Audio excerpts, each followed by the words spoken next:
Right. Hello and welcome. Hello and welcome. Thank you all so much for being here. Welcome to another episode of Deportation Defense Live. It is the 22nd of August of 2023.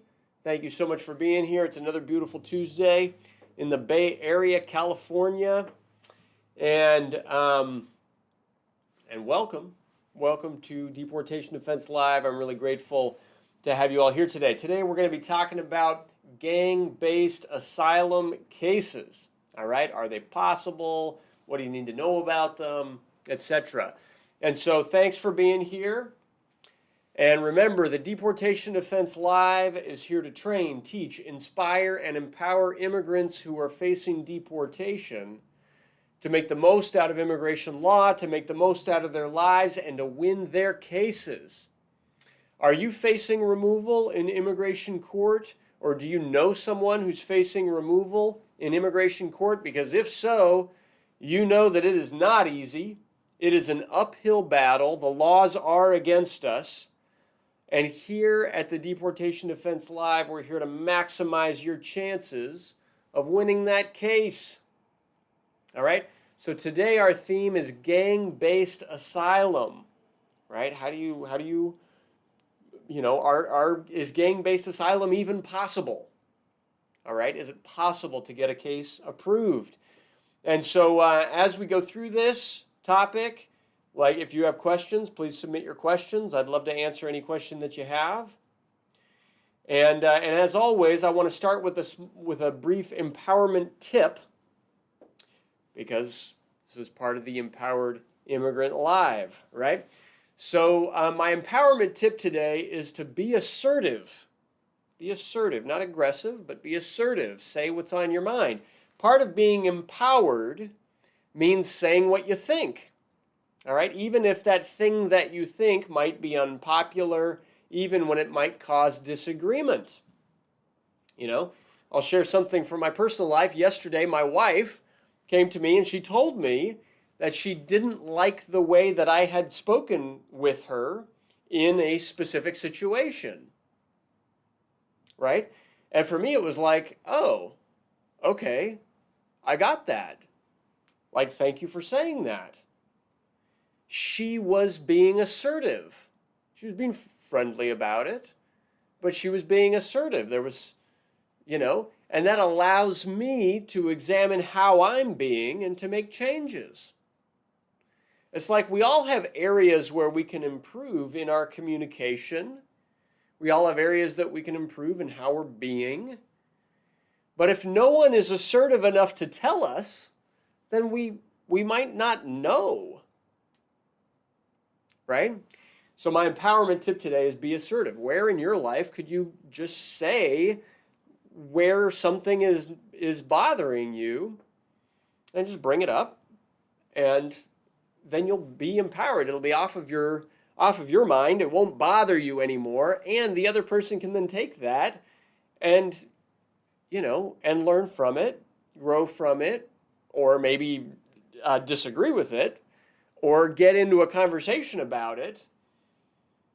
And it'll move the progress forward. It'll move things forward. Okay? So there's that. So now I want to get into the topic for today. And the topic that we're talking about is gang-based asylum. And so yesterday, I had two consults about this. Okay? Consult number one, a child, 16 years old, left his mother, left his siblings, ran away from his neighborhood in Guatemala because he said that the gang there was trying to recruit him. And he crossed into the United States. He was caught by immigration. Immigration processed him and then released him to his uncle who's here. And now they came into my office saying, hey, what can we do? All right, so we'll talk about gang-based asylum in that context. Then, and there's a different option that I won't get into right now called special immigrant juvenile status. That is an option, perhaps a better option for that particular person. And then there's the second situation, which is a woman running away from Mexico because gang members murdered her husband and then were after her. Those were two consultations that I had yesterday. All right? And so I want to talk about gang-based asylum, and let's get into it. So the basics, right? What is asylum? So asylum means protection. All right? You're saying that your life, your freedom are in danger in your country, and you need a legal protection to allow you to stay in the new country that you've arrived to in the United States. All right, for example. So to win asylum, you have to show that you have a quote-unquote well-founded fear of persecution on account of one of five things. It's got to be on account of your race, religion, nationality, political opinion, or your membership in a particular social group. All right? Which means that, yes, asylum means protection, but it's limited. It's restricted. It only provides legal protection when you have a well-founded fear of persecution on account of one of those five things only. All right? Well-founded fear of persecution on account of your race, religion, nationality, political opinion, or membership in a particular social group. And so we got to know why. We've got to show why are the bad guys going to harm you? Why do you have a well-founded fear of persecution? All right? Is it on account of one of those reasons? Well, that's the problem with gang-related cases, right? It's like, for the past 40 to 50 years, there's cocaine and drugs that is, like cocaine especially, is grown in Colombia and Peru and in that region of where the Andes meets the Amazon, right? That's where it's grown in the world. And that substance, that drug, is like en route. The demand for that substance is here in the United States.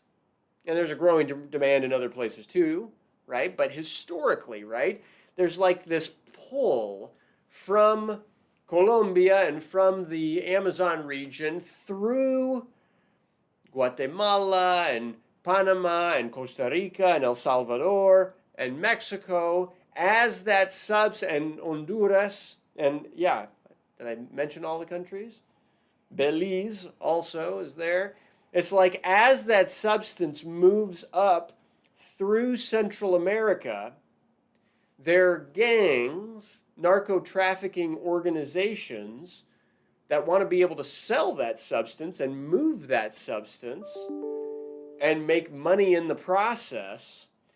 And so those gangs, right, are often after control, and they want to control an area. They want to be able to dominate an area so that they can freely move drugs through and sell them wherever they want to sell them to make more money. And while they're doing that, they create a ton of violence, danger, persecution. Okay? But it's like the challenge legally that we have is that are those organizations, if we call them that, criminal organizations, are they targeting people due to their race or their religion or their nationality or their political opinion or their particular social group?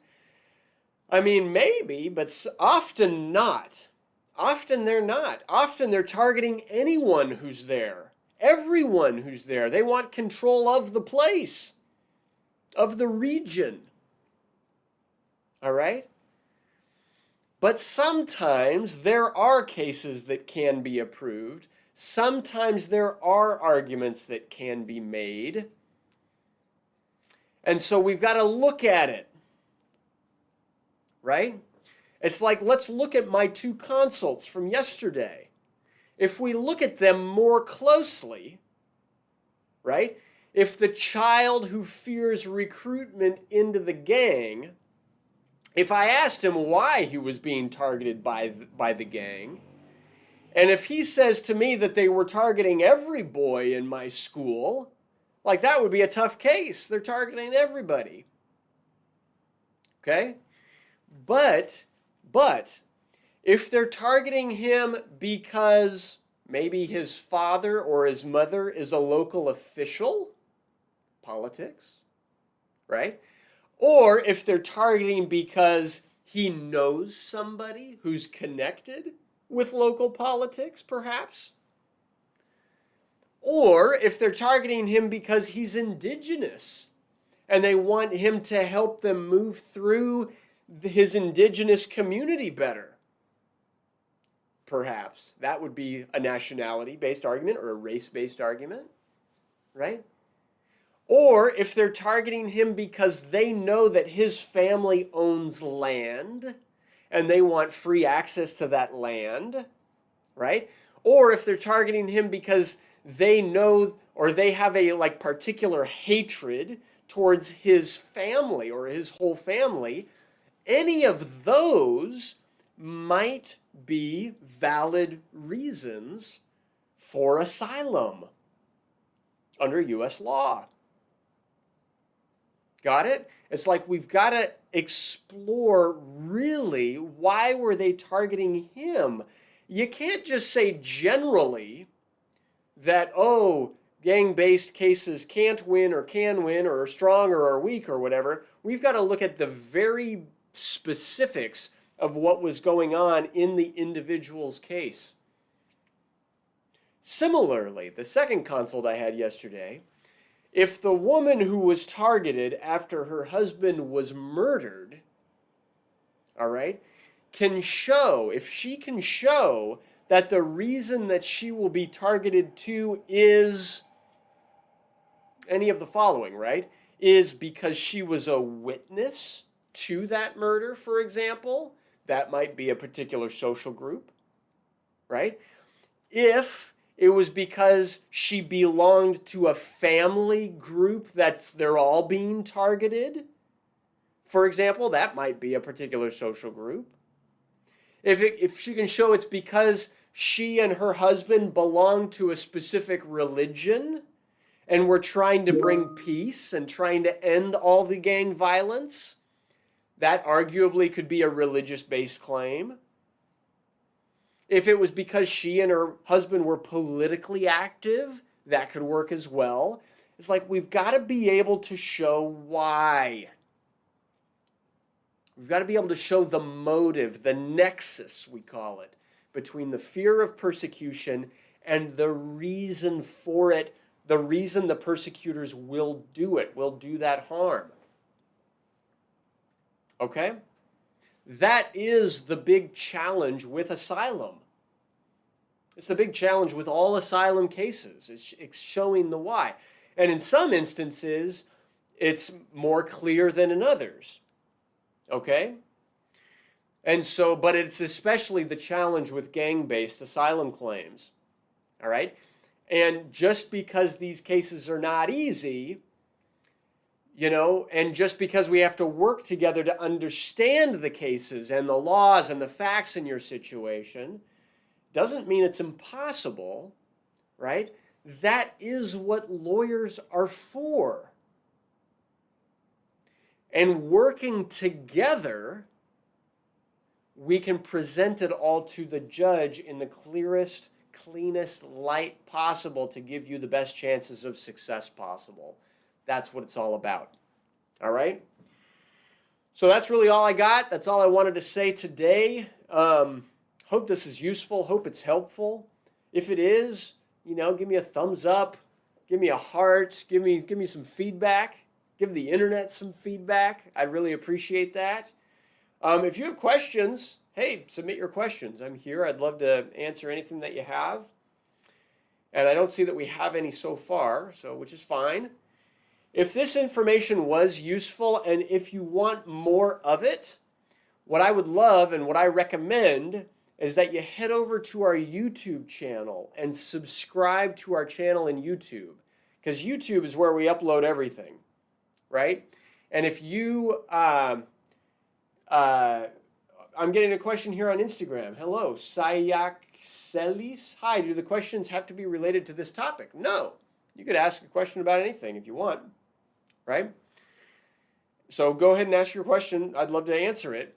And meanwhile, if you want to receive the answers to other questions that we post and stuff like that, subscribe to our channel on YouTube and hit the notifications bell when you do that. And that way you can be notified whenever we upload an additional video with updates and things of that nature so that you can see what's going on. Okay? So that's basically it for today. Sayak Celis, do you want to submit your question here? Please do if you want.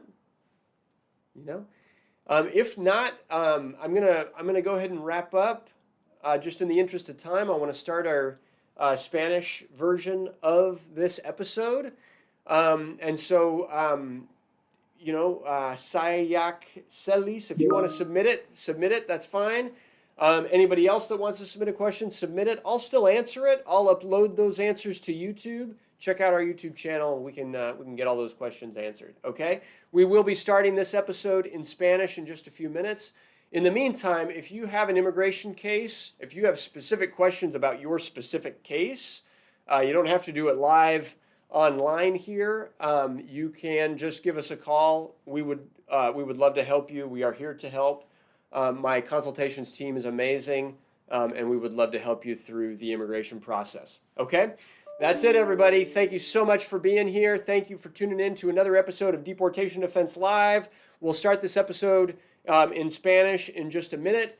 And we also have our Empowered Immigrant Live episodes on Thursdays. Tune into that. Thank you all so much for being here. My name's Otis Landerholm, Landerholm Immigration, A.P.C, where we fight for your American dream. Thanks a lot.